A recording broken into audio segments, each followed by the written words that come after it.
அடுத்ததாக திரு சீமான் அவர்களை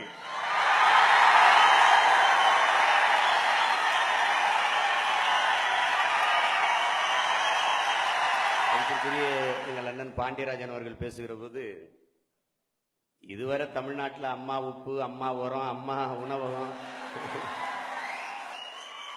அதான் இருந்துச்சு. இப்ப இந்த வரி ஜிஎஸ்டி வரியும் அம்மா வரி தான் இப்பதான் நமக்கு தெரியுது.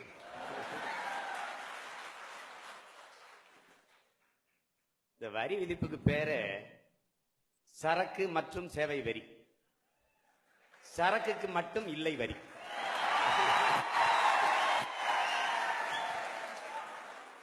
அம்பானியுடைய பெட்ரோலுக்கு வரி இல்லை, அதானியின் மின்சாரத்துக்கு வரி இல்லை, மல்லையாவின் சாராயத்துக்கு வரி இல்லை. ஆனா ஒரு ஓலை குடிசையில ஒரு 7 அப்பத்தாம் உடையிற ஓலைக்கொட்டானுக்கும் ஊறுகாய்க்கு வரி இருக்கு.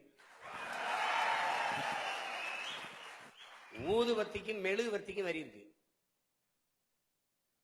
பர்கருக்கு 5 விழுக்காடு, கடலை மிட்டாய்க்கு 18 விழுக்காடு, தங்க பிஸ்கட்டுக்கு 3 விழுக்காடு, மக்கள் சாப்பிடுற பிஸ்கட்டுக்கு 18 விழுக்காடு. கடை என்னது, முதலீடு என்னது, உழைப்பு என்னது, எனக்கு லாபம் 10 விழுக்காடு தான். ஆனா வரி 25 கூட்டல் 28 53 விழுக்காடு. இப்ப நாம என்ன சொல்றோம், தயவு செய்து பெருமக்களே இந்த லாபத்தை எடுத்துக்கிட்டு வரியை என்ற கொடுத்துருங்க. ஜிஎஸ்டிக்கு முன்னாடி கடைக்கு பொருள் விற்பனைக்கு வந்தது, ஜிஎஸ்டிக்கு பின்னாடி கடையே விற்பனைக்கு வந்தது. இந்த வரி விதிப்பை எப்படி பாக்குறேன்னா, எனக்கு நீங்க பால் தர மாட்டீங்க, பழங்கள் தர மாட்டீங்க, சோறு தர மாட்டீங்க, நீர் தர மாட்டீங்க, ஆனா தினம் 100 மில்லி ரத்தம் மட்டும் எடுத்துட்டு போயிருவீங்க. அப்படின்னா நான் வாழ மாட்டேன், வளர மாட்டேன், செத்து போயிருவேன். ஒரு நாடு தன் நாட்டின் மண்ணின் வளம், மனித பேராற்றல் இதை பயன்படுத்தி உற்பத்தியை பெருக்கி லாபத்தை ஈட்டி வளர்வதுதான் பொருளாதார வளர்ச்சி. வெறும் வரியை மட்டும் வாங்கி வாங்கி வாங்கி வாங்கி ஒரு நாடு பொருளாதாரத்தில் வளர்ச்சி அடையும் என்பது வேடிக்கை. பொருளாதாரத்தில் பல அடுக்குகள் இருக்கு. ஒன்னு ஒட்டுண்ணி பொருளாதாரம், அடாவடி பொருளாதாரம், வர்த்தக பொருளாதாரம், பொதுநல பொருளாதாரம், சேவை பொருளாதாரம். இதுல இந்த ஜிஎஸ்டி வரிங்கிறது அடாவடி பொருளாதாரம். நான் தோட்டத்துல போய் வாழைய வைப்பேன், அதை நட்டு வளர்த்து அதுக்கு தோவை இழிச்சு விட்டு அதுக்கு மண்ணடைச்சு விட்டு உரம் போட்டு வளர்த்து எல்லாம் வைப்பேன். அது தார் விட்டு பழுத்து தொங்கும் போது ஒரு யானை வந்து கொலையோட தின்னு போயிடும். இதுதான் இந்த ஜிஎஸ்டி. இந்த பொருளாதார கொள்கைக்கு பேரு அடாவடி பொருளாதார கொள்கை. எங்க அண்ணன் சொல்றாரு, மாநிலங்களினுடைய வருமானம் பெருகிவிட்டது. அப்படின்னா தமிழ்நாடு அரசு பெற்ற 5 லட்சம் கோடி கடனை கட்டிடுவீங்களா நீங்க? இப்போ இது ஒவ்வொரு மாநிலங்களினுடைய பொருளியல் தன்னாட்சியின் மீது தொடுக்கப்பட்ட போர். அதை நல்லா விளங்கணும். நம் நாடு ஏற்றுக்கொண்டிருக்கிற பொருளாதார கொள்கை தனியார் மய, தாராளமய, உலகமய பொருளாதார கொள்கை, சந்தை பொருளாதார கொள்கை. சந்தை பொருளாதாரத்தை ஏற்றுக்கொண்டிருக்கிற எந்த நாடும் வாழாது, வளராது. இது சத்தியம், எழுதி வச்சுக்கணும். ஜிஎஸ்டி பத்தி பேசினால 2 சந்தேகம் தான். ஒண்ணு, வரியே இதற்கு முன்னால் இருந்தது இல்லையா, இப்பதான் வரி விதிக்கிறாங்களா? ஒண்ணு. ரெண்டாவது ஜிஎஸ்டி வந்த பிறகு எந்தெந்த பொருளுக்கெல்லாம் வரி கூடிருச்சுன்னு சொல்லுங்க, இதுக்கெல்லாம் வரி அதிகரிச்சுட்டாங்கன்னு சொல்லுங்க. வரியை குறைச்சிருக்காங்களா அதிகரிச்சிருக்காங்களா? ஒண்ணு இல்ல, நீங்க மெழுகுவர்த்தி, ஊதுவத்தி, ஓலக்கொட்டான், ஊறுகாய்க்கு வரி ஏற்றிருக்கீங்களா இல்லையா? முன்னாடி வரி இருந்ததா இல்லையா? நீங்க பாதிப்பு இல்லைன்னா நெசவாளர் எதுக்கு போராடிட்டு இருக்கான்? எதுக்கு திரைத்துறையை எதுக்கு இந்த கோவைனாலே மாவரைக்கிற எந்திரம் தான், எதுக்கு பல்லாயிரக்கணக்கான தொழிலாளர்கள் போராடிட்டு இருக்காங்க? நீங்களே என்ன சொல்லி வாங்க பேசிக்கலாம், தீர்த்துக்கலாம், மறுபடியும் சரி செஞ்சுக்கலாம். அப்ப பிரச்சனை இருக்குல்ல. நாம என்ன கேட்கிறோம், 5 விழுக்காடு ஜிஎஸ்டி விதிக்கிற கனடா, அது அந்த மாநிலங்களுக்கு முன்னுரிமை கொடுக்குது. என்ன சொல்றது, அந்த மாநில அரசுகள் 7 இருந்து 12 விழுக்காடு வரி விதிச்சுக்கலாம். இந்த 5 விழுக்காடு ஜிஎஸ்டி விதிக்கிற கனடா நாடு கல்வியையும் மருத்துவத்தையும் சரியாக, சமமாக, தரமாக, இலவசமாக கொடுக்குது. என் நாடு அதை தருமா?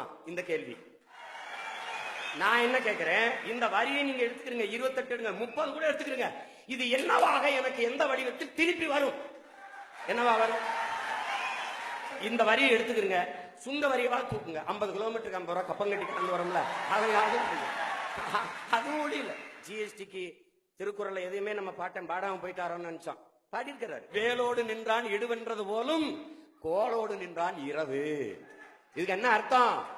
நள்ளிரவுல சாமத்துல ஆயுதத்தை வச்சு மிரட்டி மக்கள்கிட்ட பணத்தை பறிக்கிற திருடன் செய்யற செயல் எவ்வளவு கொடுமையானதோ, அதுபோல நள்ளிரவில் சட்டம் இயற்றி மக்கள்கிட்ட அநியாயமா வரி விதிப்பதும் அதை போல கொடுமையானதும். எல்லா நாடும் ஏன் நாட்டுல வந்து முதலீடு செய்து, ரஷ்யா வருது, கொரியா வருது, ஜப்பான் வருது. ஆனால் இது எந்த நாட்டிலேயாவது ஏன் நாடு முதலீடு செஞ்சிருக்கா? இல்ல. ஆனா ஏன் நாடு முதலீடு செஞ்சிருக்கு எங்க? சுவிஸ் வங்கியில.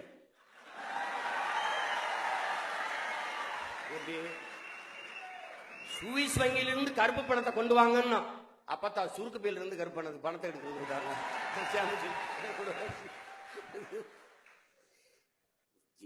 ஜிஎஸ்டி நாங்க என்ன வரியே வேணான்னு சொல்லல, வரியே வேணான்னு சொல்லல.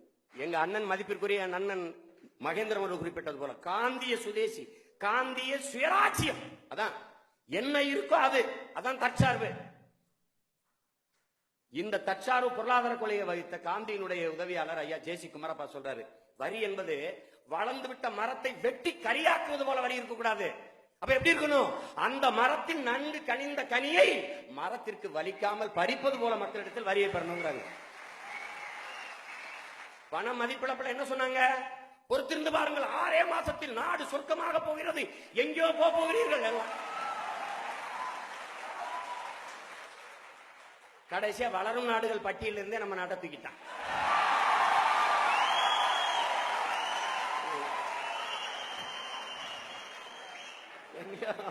வளர்ந்த நாடாயிருச்சோ, வளர்ந்த நாடாயிருச்சோ, வளர்ந்த நாடாயிருச்சு. ஏழ்மையை ஒழிக்கணும், ஒரே வழி ஏழையை கொண்டு.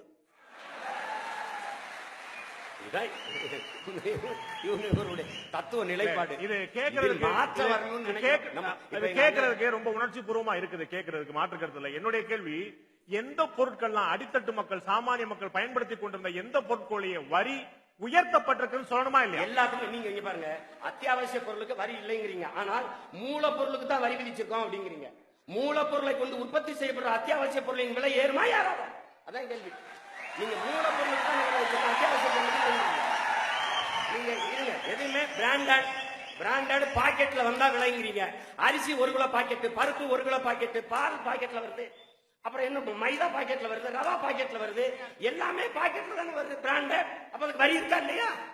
அத்தியாவசிய பொருளுக்கு வரி இல்லைன்னா, அத்தியாவசிய பொருளுக்கு நீங்க வரி விதித்தால் நீங்க வரி இல்லைன்னு சொல்றதுக்கு பெருமைப்படக்கூடாது, சிறுமைப்படணும். கல்வி மருத்துவத்துக்கு வரி இல்ல, சேவை, ஆமா சேவை. யாருக்கிட்ட இருக்கு கல்வி மருத்துவமும்? அதான கேள்வி. எல்லாம் தனியார் மயம், தாராள மயம்னா அரசின் வேலை என்ன? கல்வி தனியார் மயம், தண்ணீர் தனியார் மயம், சாலை தனியார் மயம், போக்குவரத்து தனியார் மயம், மருத்துவம் தனியார் மயம். அரசின் வேலை என்ன? கமிஷன் வாங்கிட்டு கையெழுத்து போடுறதா? என்ன வேலை?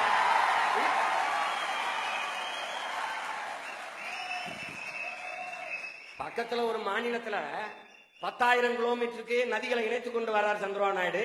இங்க பிரிந்து போன 4 அணியை இணைக்கிறதுக்கு வேலை நடக்குது.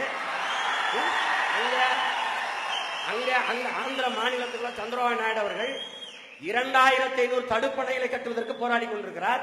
இங்க 3500 டாஸ்மார்க் கடைகளை திறக்க போராடி கொண்டிருக்கிறார். எல்லாம் தெரிஞ்சுக்கிட்டா சரி. நன்றி, வணக்கம்.